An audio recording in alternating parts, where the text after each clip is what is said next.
கர்த்தருடைய பரிசுத்தமான நாம மகிமைப்படுவதாக. ஆசீர்வாதமான ஒரு நல்ல காலை நேரத்திலேயும் அனுதின மன்னா என்கிற வேத தியானத்தினால் உங்களை சந்திப்பதில் மிகுந்த சந்தோஷம். கிருபையாய் கர்த்தர் நமக்கு ஒரு நல்ல நாளை கூட்டி தந்திருக்கிறார். இந்த நாளுக்காக ஆண்டவருக்கு துதி பலிகளை, ஸ்தோத்திர பலிகளை செலுத்துவோம். இந்த புதிய நாளின் காலை தியானத்திற்காக ஆதியாகமம் புத்தகத்தின் 7ஆம் அதிகாரத்தை நாம் தியானிக்கலாம். இந்த அதிகாரத்தில் 24 வசனங்கள் உள்ளன.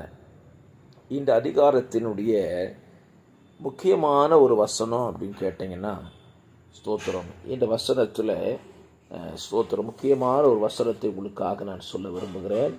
தேவன் அவனுக்கு கட்டளையிட்டபடியே ஆணும் பெண்ணுமாக சகலவித ஜந்துக்களும் உள்ளே பிரவேசித்தனர்.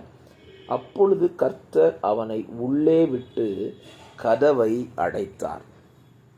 இந்த அதிகாரத்தினுடைய ஹைலைட் வசனம் சொன்னால் இதுதான். இந்த 7ஆம் அதிகாரத்தில் நாம் எதை பார்க்கலாம் என்றால், தேவனின் கோபத்தின் விளைவினால் ஏற்பட்ட அழிவை இந்த அதிகாரம் நமக்கு காண்பிக்கிறது. பல நேரத்தில் நம்ம சிந்திக்கிறது, ஆண்டவர் கோபப்படுவாரா? அவர் அன்புள்ளவராயிற்றே, அவர் பாசம் உள்ளவர், அவர் இரக்கம் உள்ளவர் என்றெல்லாம் நமக்கு சொல்லுவோம். உண்மைதான், அவர் அன்புள்ளவர், இரக்கம் உள்ளவர், பாசம் உள்ளவர். அதே நேரத்தில் அவன் கோபம் கொள்ளுகிற தேவன் என்பதையும் நாம் ஏற்றுக்கொள்ளணும். அதையெல்லாம் ஏற்றுக்கொள்ளுவோம். இதை ஏற்றுக்கொள்ள மாட்டோம்னு சொன்னால் அங்கே தான் தவறு நடக்குது. நம்முடைய ஆண்டவருக்கு கோபம் வரும். அவருடைய கோபம் எப்படி இருக்கும் அப்படின்னா, பைபிளில் சொல்லுகிற அவருடைய கோபம் ஒரு நிமிஷம், அவருடைய தயவையோ நீடிய வாழ்வான். ஒரு நிமிஷ கோபம் எப்படி இருக்கும்?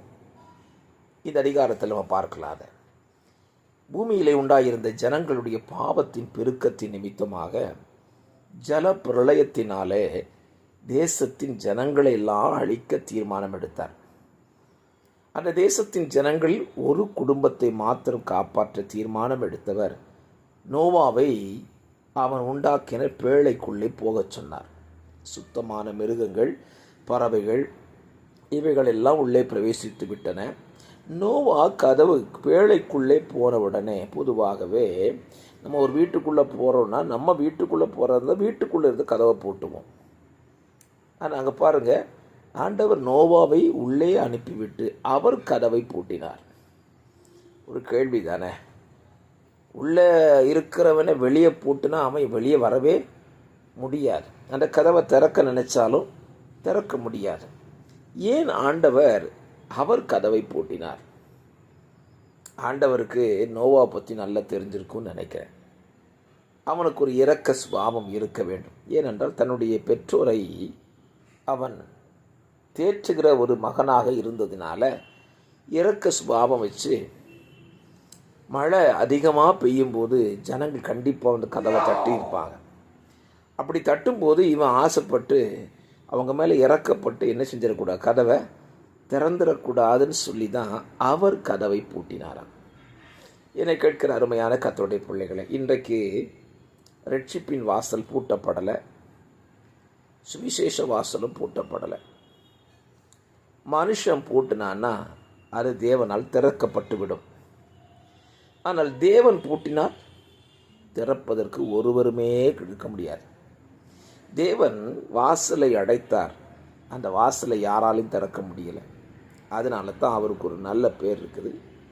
ஒருவரும் பூட்டக்கூடாதபடி திறக்கிறவரும், ஒருவரும் திறக்கக்கூடாதபடி பூட்டுகிறவருமாகிய கர்த்தர் என்று சொல்லி. ஆம், இந்த அதிகாரத்தை வாசிக்கிற உங்கள் வாழ்க்கையில் தேவன் இப்பொழுது ரட்சிப்பின் வாசலை திறந்து வைத்திருக்கிறார். நீங்கள் ரட்சிக்கப்பட்டு தேவ பிள்ளைகளாக இருந்து தேவனுக்குள்ளே வாழ வேண்டும் என்பதற்காக வாசலை திறந்து வைத்திருக்கிறார். ஒரு நாள் இந்த வாசல் அவரே பூட்டுவார். ரட்சிப்பு கிடைக்காது, அபிஷேகம் கிடைக்காது, வார்த்தை கிடைக்காம போகும். காரணம், அவர் வாசலை அடைத்து விட்டார்.